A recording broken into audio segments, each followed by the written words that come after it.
Hola muchachos, buenos días, ¿cómo están? Espero estén muy bien. Esta es la segunda clase que tenemos en el semestre. Esta grabación ya es directamente para ustedes, no es una grabación previa. Y vamos a estar revisando hoy el tema de neuroplasticidad.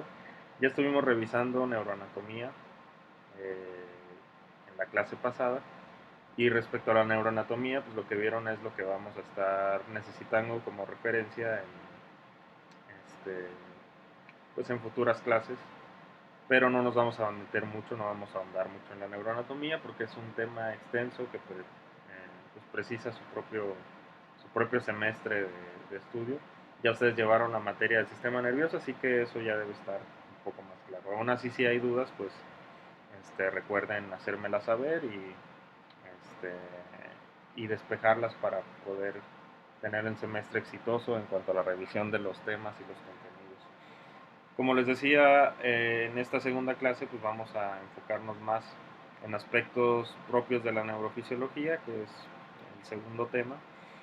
Y en este segundo tema vamos a comenzar revisando el tema de neuroplasticidad, que es un tema y un concepto que seguramente ustedes ya han escuchado y han manejado, quizá incluso.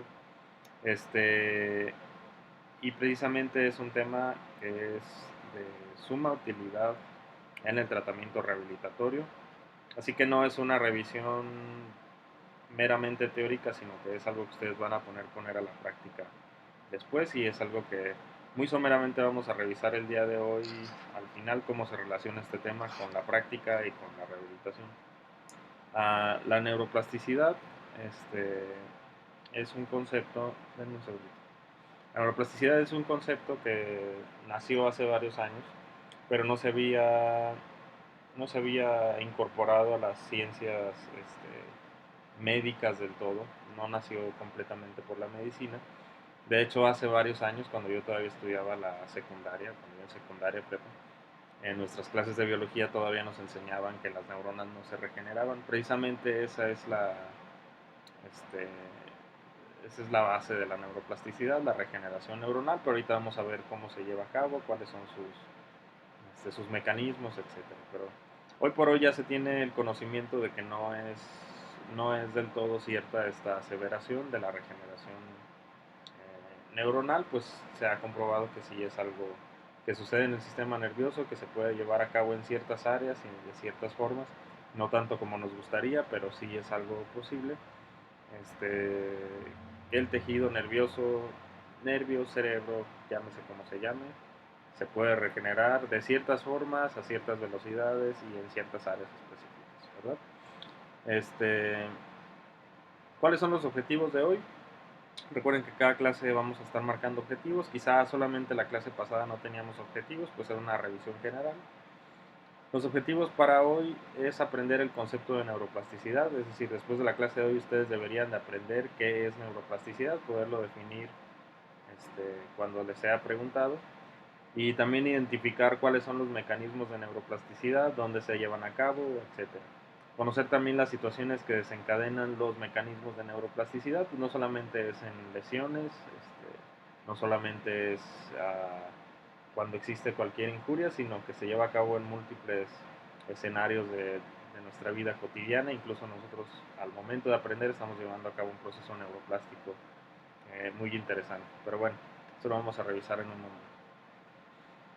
¿Qué es la neuroplasticidad? Bueno, pues para comenzar a definirla, tenemos que partir el concepto precisamente en sus componentes. Neuroplasticidad, pues precisamente tiene el primer componente que es neuro, que ya nos habla de una identificación del sistema nervioso, y plástico, que precisamente hace referencia a la moldeabilidad que tiene el sistema nervioso. Entonces, el término neuroplasticidad se define como la capacidad de las células del sistema nervioso o de cualquier tejido del sistema nervioso para regenerarse morfológica y funcionalmente. Es decir, la cualidad que tienen algunas áreas del sistema nervioso para llevar a cabo la regeneración de sus células o sus tejidos. Otra definición bastante aceptada también es que es la capacidad de adaptarse, la capacidad del sistema nervioso de adaptarse a su entorno o de adaptarse al medio. Y ahí no nos habla de regeneración porque precisamente esta adaptación puede consistir no solamente en reformar células dañadas, sino precisamente en formar nuevas conexiones, en aprendizaje. La misma memoria es un proceso de neuroplasticidad, entonces esto es una capacidad de adaptación de nuestro sistema nervioso al medio que nos rodea.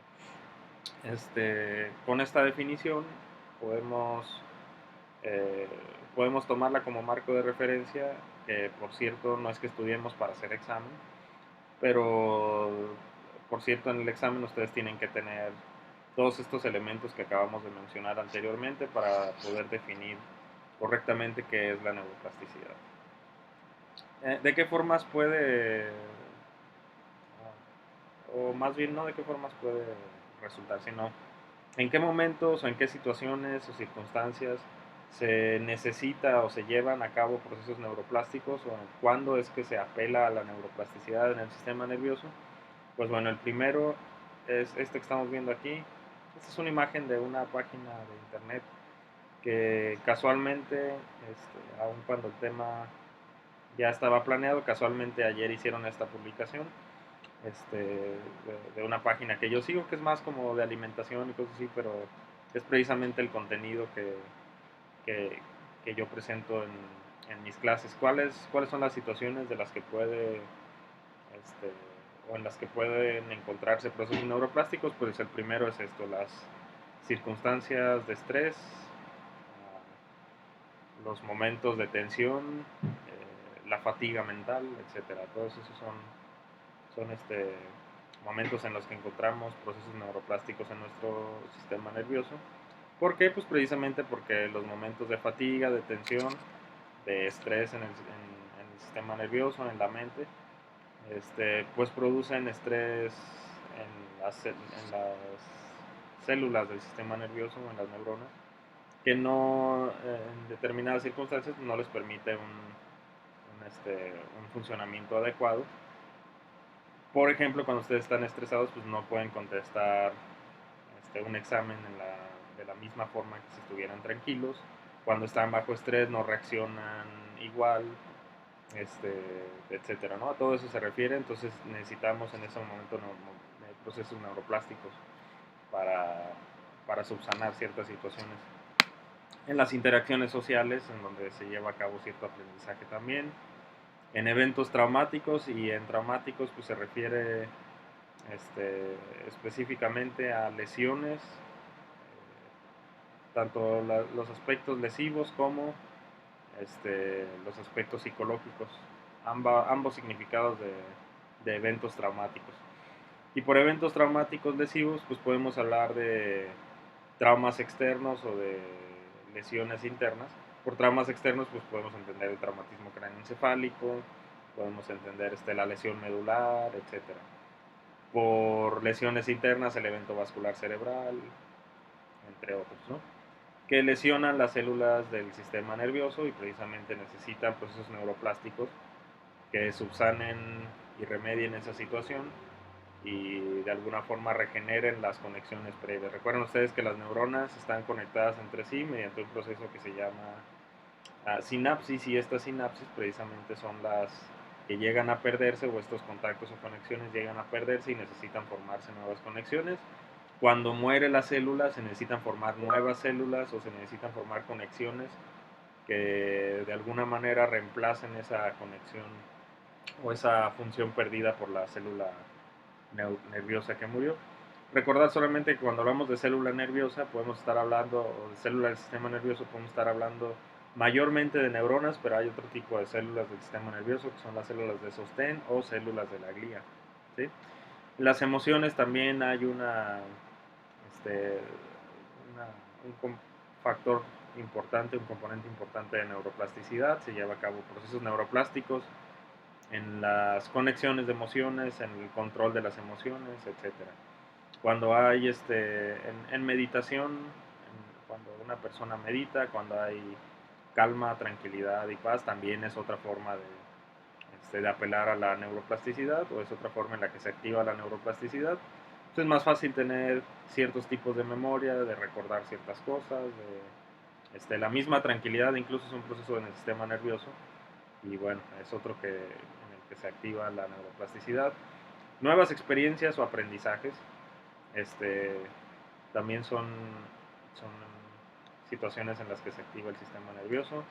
El ejercicio, y ahorita vamos a ver más de una forma más específica cómo el ejercicio activa la neuroplasticidad. Y otros factores como la nutrición, actividades de aprendizaje y de memoria. La memoria y el aprendizaje es neuroplasticidad. 9 horas. Y los pensamientos que se tienen diariamente, la forma en la que pensamos, en la que razonamos, en la que ordenamos nuestra mente, etc. ¿Sí? Tenemos aquí entonces una imagen. Esta imagen es una representación de cada estructura del cuerpo en la corteza cerebral, y esta imagen nos deriva a otra representación que se llama el homúnculo motor o el homúnculo sensitivo. Y los homúnculos precisamente son, como les mencionaba, representaciones de cada zona del cuerpo en la corteza cerebral. ¿A dónde voy con esto? Es que precisamente la actividad que nosotros tenemos, por ejemplo, la actividad del pulgar está muy bien representada en una zona del sistema, digo, de la corteza cerebral, precisamente porque tiene mucha actividad motriz. Las zonas que tienen menos actividad motriz pues, tienen una representación menor.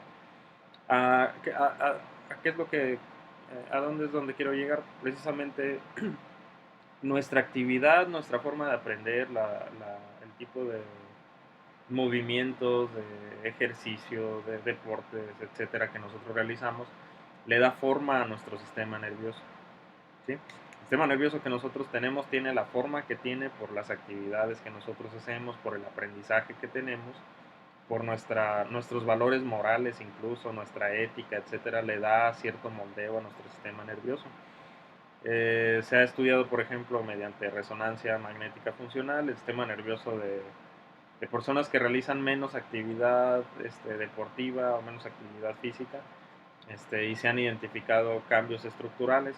Se han estudiado sistemas nerviosos o cerebros de personas como asesinos seriales que están en la cárcel, etcétera, y tienen una morfología distinta en ciertas áreas del cerebro, precisamente porque el tipo de actividad, el tipo de pensamiento, y etcétera, moldea el sistema nervioso, moldea la estructura, la organización celular, y viceversa, esa organización celular también nos hace actuar de cierta forma. Es una especie de círculo este, en el que se remarca la importancia precisamente de la actividad física, de realizar deporte, de realizar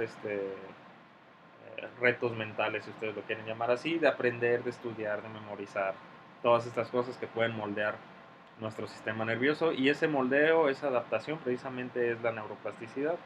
Es una forma de adaptarse, es una forma de darle su morfología, aunque no sea una lesión, aunque no estemos en un proceso patológico. Nosotros diariamente estamos utilizando la neuroplasticidad. Cuando hay un proceso patológico, pues nos echamos mano de esta capacidad de aprendizaje motor, de esta capacidad de aprendizaje, de memoria, etcétera, para resarcir de alguna forma los daños de la lesión. Voy a pausar el video para hacer una segunda grabación y que no se acumule el tiempo en YouTube. Nos vemos en un momento.